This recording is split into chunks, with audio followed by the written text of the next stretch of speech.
চাঁপাইনবাবগঞ্জের শিবগঞ্জ উপজেলার আজমতপুর সীমান্তে বিএসএফের গুলিতে এক বাংলাদেশি আহত হয়েছেন। 10 জানুয়ারি গভীর রাতে এ ঘটনা ঘটে।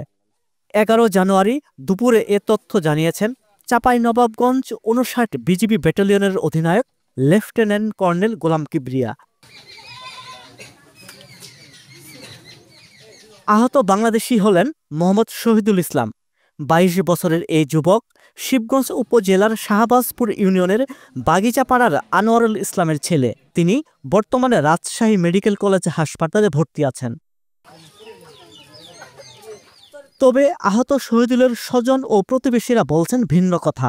তাদের দাবি, বাগানে কীটনাশক ছিটাতে গিয়েছিলেন শহীদুল, তখন বিএসএফ তাকে গুলি করে। শহীদুল গেছিল আম বাগানে বীজ দিতে, কিছুক্ষণ পরে শুনছে শহীদুলকে ইন্ডিয়ার বিএসএফ গেট খুলে আসা সীমান্ত এলাকা থেকে তাকে গুলি করে গেছে। শহীদুল সে একদম ভালো ছেলে, কোরআনের হাফেজ ও ছেলে, কোনোদিন এলা খারাপ কাজে জড়িত না। সে হচ্ছে একদম ভালো ছেলে।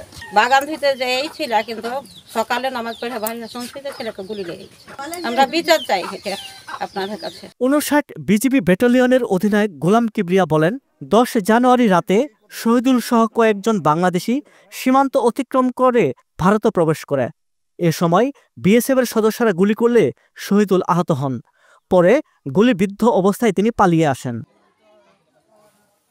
এদিকে আহত শহীদুল ইসলাম স্থানীয় এক পল্লী চিকিৎসকের কাছ থেকে প্রাথমিক চিকিৎসা নিয়ে রাজশাহী মেডিকেল কলেজ হাসপাতালে ভর্তি হয়েছেন।